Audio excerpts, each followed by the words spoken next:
Assalamualaikum warahmatullahi wabarakatuh. Selamat berjumpa kembali pada pelajaran fisika. Pada hari ini kita memasuki topik baru adalah optik geometri. Optik geometri akan disampaikan dalam 3 pertemuan. Pertemuan pertama akan membicarakan cermin. Pertemuan kedua akan membicarakan pembiasan pada bidang datar.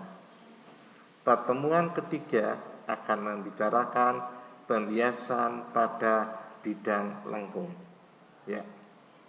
Optik itu ilmu yang mempelajari cahaya. Pelajaran optik terbagi menjadi 3. Optik geometri. Optik geometri ini tadi yang ada 3 bagian. Setelah itu mempelajari jalannya sinar. Selanjutnya optik fisis mempelajari sifat sinar. Berikutnya yang ketiga alat optik membicarakan perkakas optik. Ya. Pada saat ini kita akan masuki pertemuan yang pertama di optik geometri adalah cermin. Ya. Kita ketahui Anda sudah tidak asing lagi dengan cermin. Anda ya, karena apa?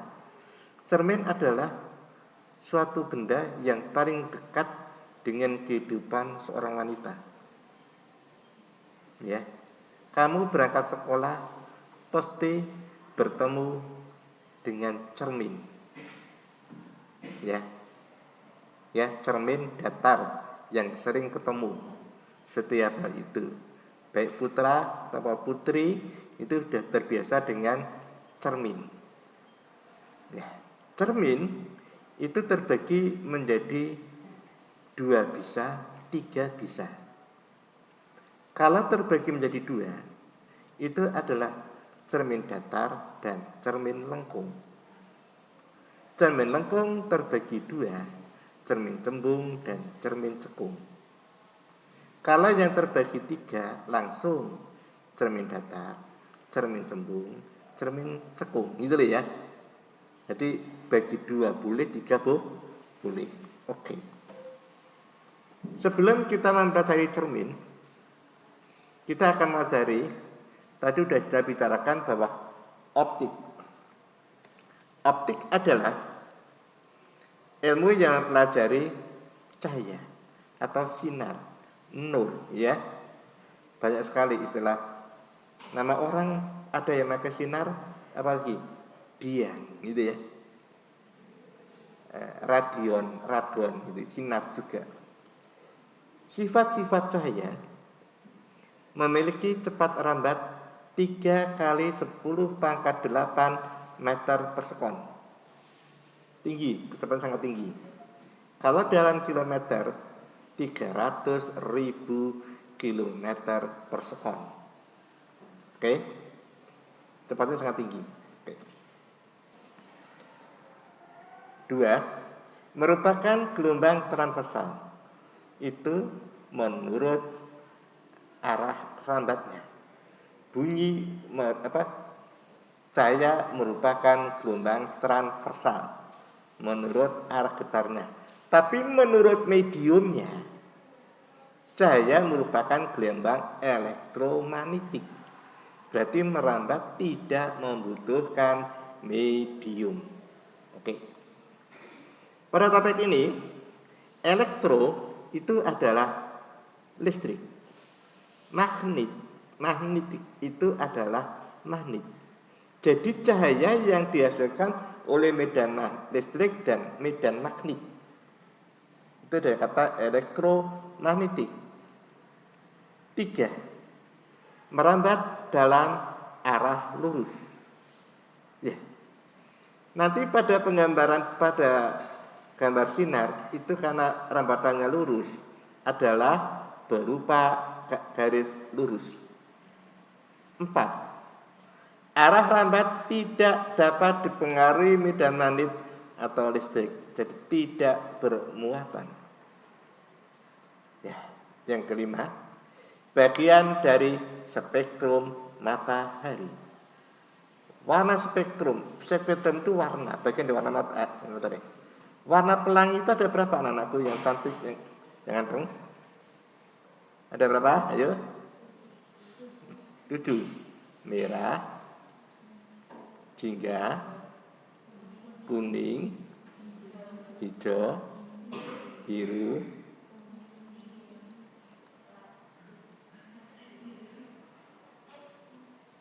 ini sama dengan U. Nila sama dengan ungu. Berarti ada 6 warna. Ya? Oke. Nanti ini akan dikatakan bahwa merah dengan jingga itu namanya merah menyala. Kuning dengan hijau namanya hijau menyala. Biru dengan ungu menghasilkan biru menyala. Untuk topik ini akan dipelajari pada optik fisis.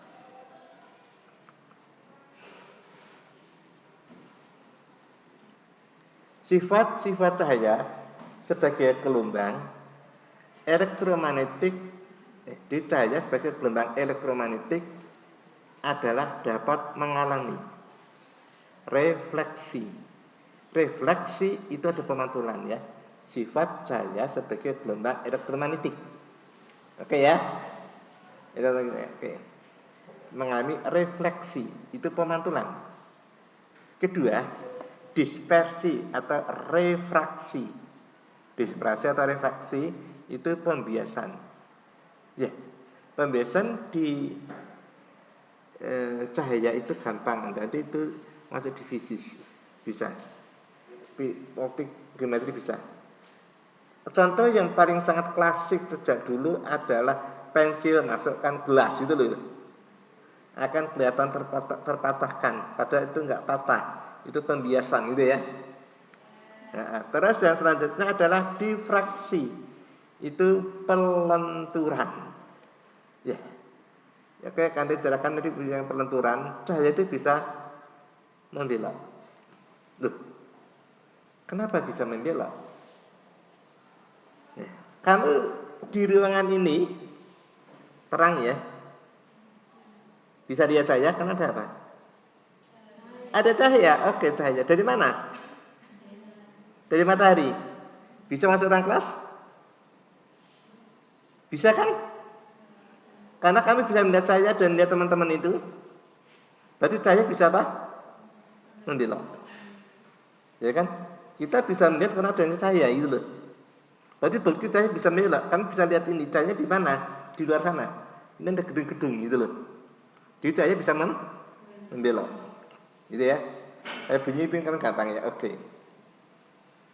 Terus yang keempat itu interferensi. Interferensi itu perpaduan. Perpaduan di sini akan kalau bendanya itu monokromatik, mono satu kromatik warna akan terjadi terang gelap. Tapi kalau polikromatik terjadi warna-warna pelangi. Ya ada interferensi ini, ya tergantung cahayanya apa. Yang kelima mengalami polarisasi. Polarisasi adalah penyerapan arah getar. Bahwa cahaya itu merupakan gelombang elektromagnetik. Itu terdiri daripada gelombang medan magnet dan medan listrik yang saling tegak lurus begini. Ya. Tapi apa? Itu akhirnya waktu masuk itu akan terpatahkan. Nanti akan bicarakan di polarisasi pada optik fisis. Oke. Lanjut. Cahaya terdiri dari A. Bayang-bayang atau shadow. Apa yang dikatakan bayang-bayang itu? Bayang-bayang adalah terhalangnya cahaya karena ada sebuah benda. Gitu loh. Contoh yang sederhana. Anda berangkat sekolah tadi pagi. Kalau Anda yang dari sebelah timur, Anda bisa melihat, Anda lihat di depan kamu itu ada yang gelap. Ya.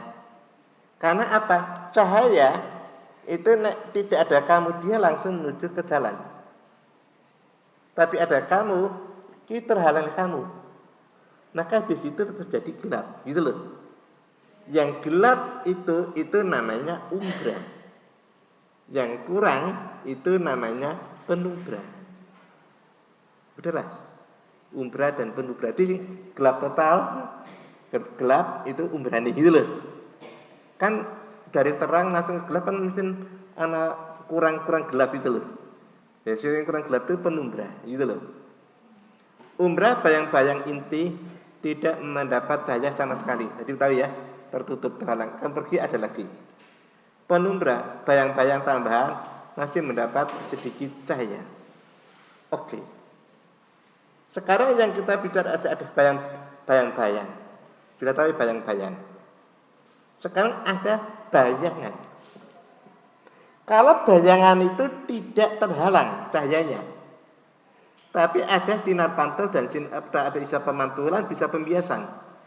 Waktu kamu bercermin, itu namanya terjadi bayangan. Cahayanya tidak terhalang. Ya, tapi mantul sana itu loh. Mudeng ya.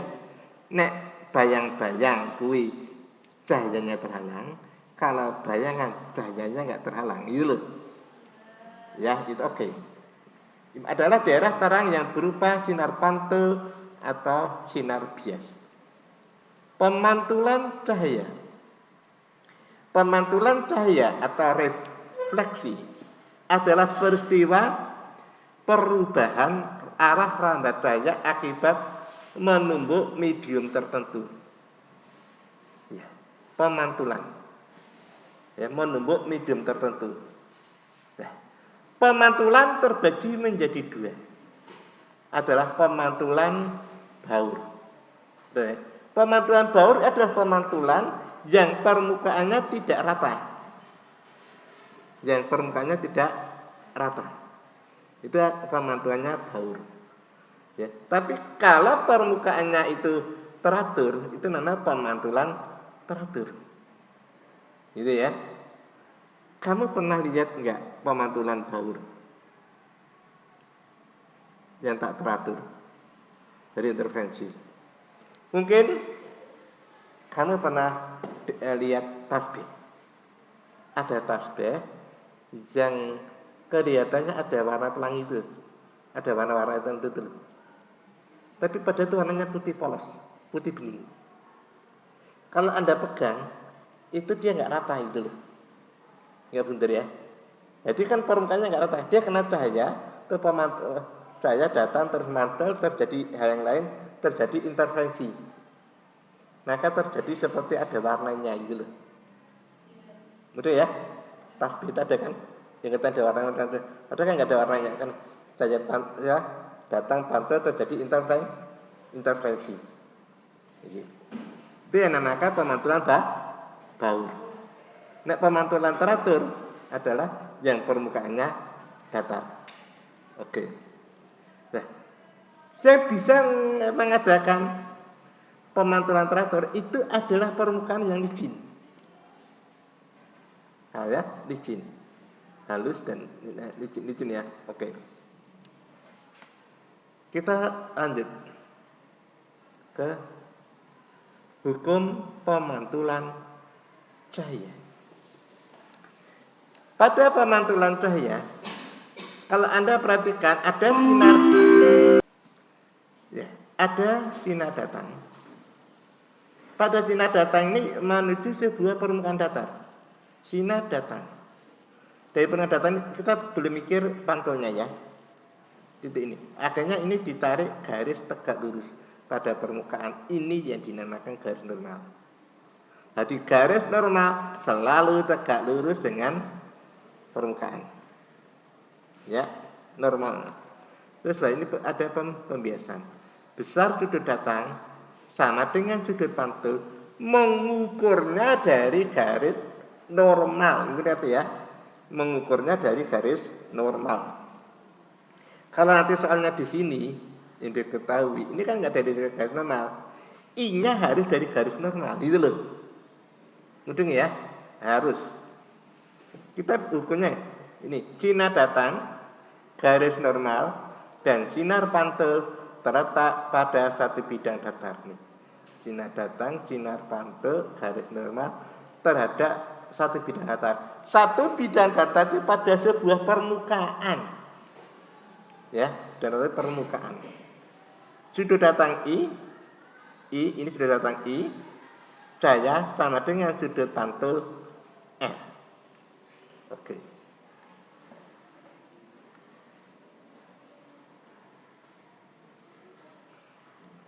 Pemantulan cahaya pada cermin. Pemantulan cahaya pada cermin terbagi menjadi, tadi udah bicara ada 3 ya. Bisa 3, bisa 2, tak loncat ya. Kamu tahu. Pemantulan cahaya pada cermin menghasilkan 2 jenis bayangan. Yang pertama kali adalah bayangan sejati, yaitu bayangan sejati atau nyata, yaitu bayangan yang berada di depan cermin, dapat ditangkap layar dan berbalik. Oke, dapat ditangkap layar dan berbalik. B, bayangan nyata atau semu, yaitu bayangan yang berada di belakang cermin, tidak dapat ditangkap layar dan tegak atau sejajar. Oke, selanjutnya cermin datar. Adalah cermin yang permukaannya tidak melengkung atau datar. Tadi dibicarakan sering Anda lihat. Sifat bayangan yang dihasilkan cermin datar sama besar dengan benda asli. Oke? Ya, Anda buktikan waktu bercermin. Ya, cewek-cewek itu yang suka bercermin ya. B, jarak benda sama dengan jarak bayangan. Tahu ya? C, posisi bayangan tertukar secara horizontal. Jarak. Sewaktu kamu bercermin, kamu angkat tangan kanan, cerminnya angkat tangan kiri. Tertukar secara horizontal, benar ya? Ya, kamu bercermin, angkat tangan kanan, cermin angkat tangan kiri, gitu loh. Berarti tertukar secara horizontal, gitu loh. Oke ya, saya pahami ya. Jelas itu. Maya, bayangannya maya atau semu. Tegak sejajar dibicarakan ya, oke. Apabila terdapat 2 cermin yang diapit membentuk sudut, maka akan terbentuk lebih dari 1 bayangan. Ya. Oke ya. Jumlah bayangan yang dapat terbentuk ini dirumuskan. Jumlah bayangan itu disebut dengan N besar ya. N kecil bisa, N besar. Ini adalah dengan 360 per alfa min 1. Oke.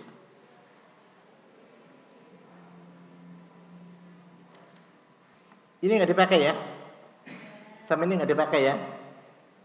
Jadi ini nggak dipakai, ini nggak dipakai. Jadi N itu jumlah bayangan. Ada yang pakai N besar, dan N kecil. Nah ya. Pakai N kecil boleh, N besar boleh. Itu jumlah bayangan. Anak disamakan pakai N kecil boleh. Samakan. Itu ya. Udah ya. Ini pas ini. Oke. Maksudnya kalau 2 cermin membentuk sudut 90 derajat. Berapa jumlah bayangan?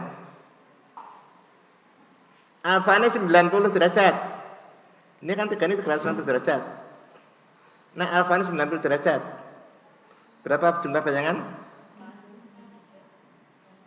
4. 3 min 1. Jarak 360 bagi 90 itu 4. Dikurangi 1. 3. Jarak. Nek 60 pira 60 derajat? 5. Ya itu ya. Oke, itu. Oke. Apabila seseorang ingin bercermin sehingga seluruh bagian tubuhnya terlihat, maka tinggi cermin minimal adalah panjang cermin sama dengan setengah kali tinggi benda. Loh iya, oke. Gampangannya kepiye? Kamu bercermin ya. Bercermin panjang minimal cermin itu bagaimana? Ya, yang paling atas itu kan kamu yang bendanya kan lihatnya kan pakai mata. Dari mata asli menuju bayangan. Jarak kan itu kalau 10 cm, maka jarak cermin mata ke mata pakai garis lurus itu 10 cm kan 5 cm mencermini yang dibutuhkan. Ya.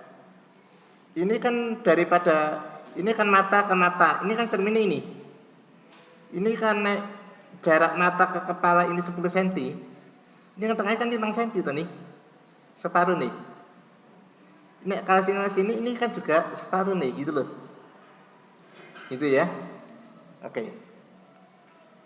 Ya, jadi setengah tinggi benda. Oke. Sekarang cermin lengkung. Tadi dari cermin cekung dan cermin cembung. Ya. Pada cermin lengkung terdapat beberapa titik, yaitu titik fokus F dan pusat kelengkungan R. Kedua titik tersebut terletak pada sumbu utama. Ya, sumbu utama. Nilai jarak fokus dan jarak kelengkungan adalah F sama dengan setengah R atau R sama dengan 2F. Cermin cekung ada cermin yang permukaannya melengkung ke dalam dan mengumpulkan berkas sinar konvergen. Sinar datang, sinarnya akan mengumpul konvergen. Ya. Ruangan pada cermin ini R ini adalah pusat kelengkungan. Jadi kalau kamu membuat lengkungan gini, ini kalau pakai jangka, ini letak jarumnya.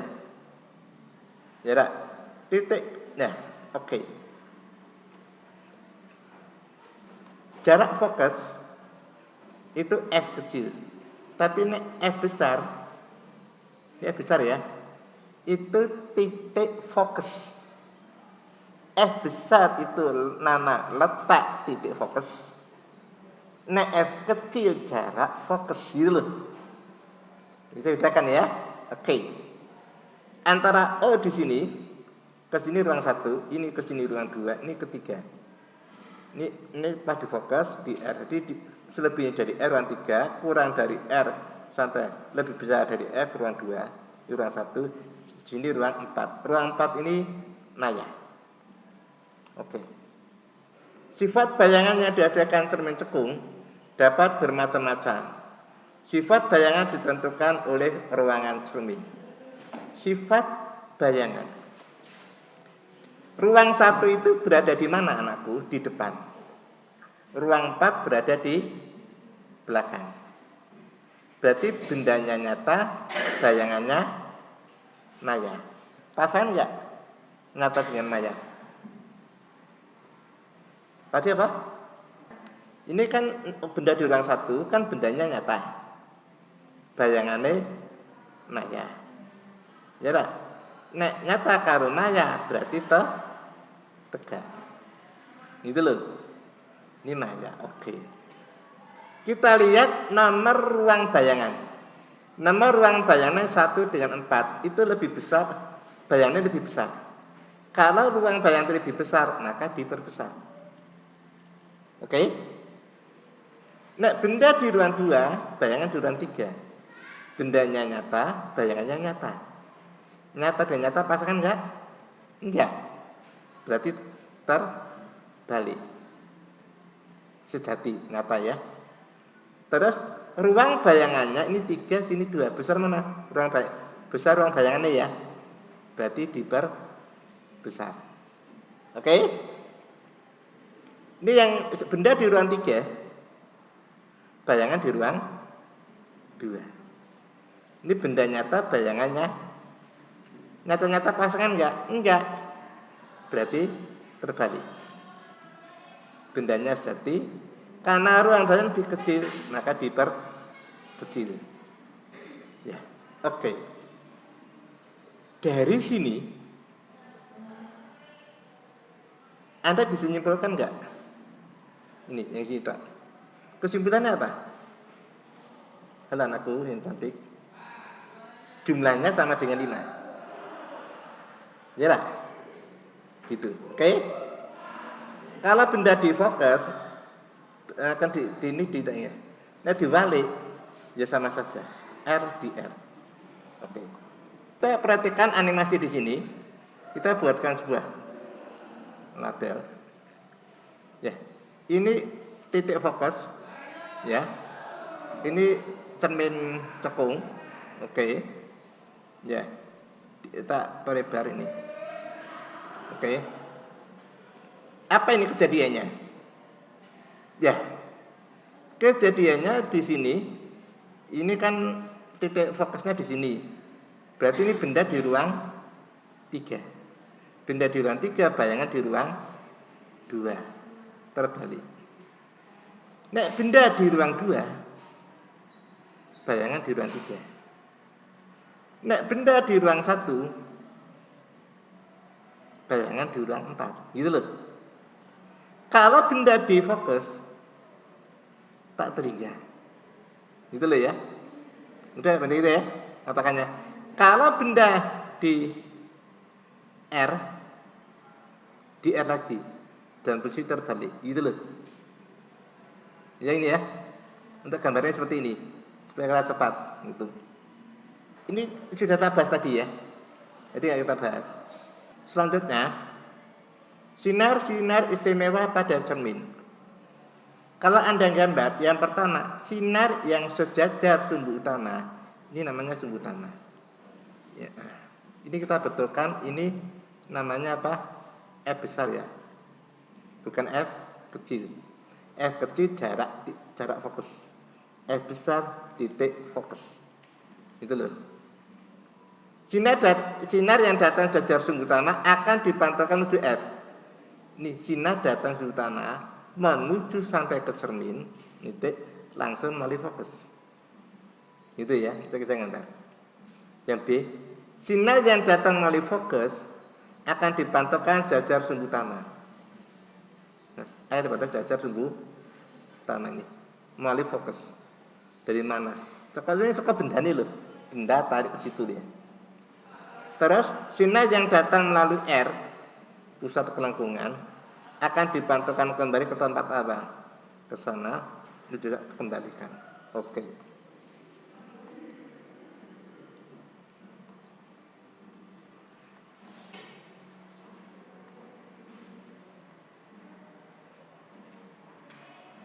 Cermin cembung adalah cermin yang permukaannya melengkung keluar dan menyebabkan berkas sinar divergen. Melengkungnya keluar, ini loh. Orang ada cermin cembung. Ini kan pusat kelengkungannya di sini. Berarti ini selalu kita betulkan. Ini F besar. Ini ruang 1, ruang 2, ruang 3. Ini kan di belakang cermin. Berarti ruang 1, 2, 3 itu maya. Benda ini di sini ruang 4. 4-nya nyata.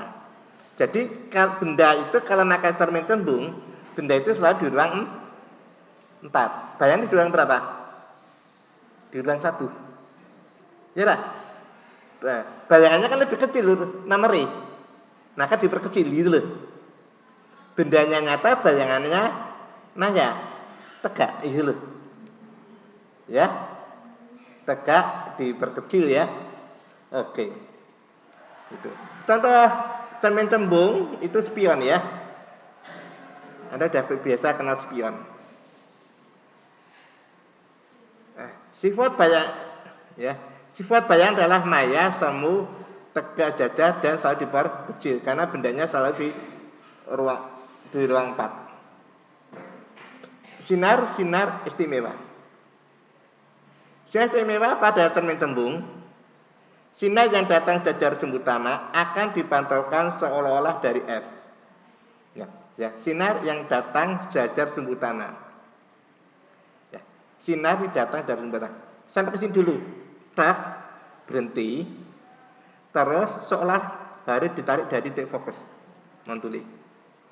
Sudah, dari sini dulu, sampai sini berhenti dulu, nggak garis. Baru narik dari titik fokus.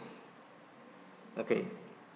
Sinar yang datang menuju fokus akan dipantulkan jas pertama. Nah, dari sini itu langsung menuju titik fokus. Tapi karena di sini maya, maka ini titik-titik. Maksud tak? Karena ini maya titiknya. Sampai perpotongan di sini sampai cermin baru jas utama. Oke. Ini kalau melalui R sama gitu. Oke ya. Ya. Persamaan cermin lengkung adalah seper F sama dengan seper S ditambah seper S aksen. F jarak fokus. Ya, itu benar ya. F jarak fokus. Nah, F besar apa? Titik fokus. Gitu ya. Kemudian S-nya jarak benda, S aksen jarak bayangan. Pada cermin cembung, nilai F dan S adalah negatif. F dan S aksen. F dan aksen adalah negatif. Kalau bendanya selalu nyata. Ya, tapi bisa bendanya maya. Gitu aja. Kalau benda nyata, S positif, nek maya negatif, gitu aja, baik benda maupun bayangan.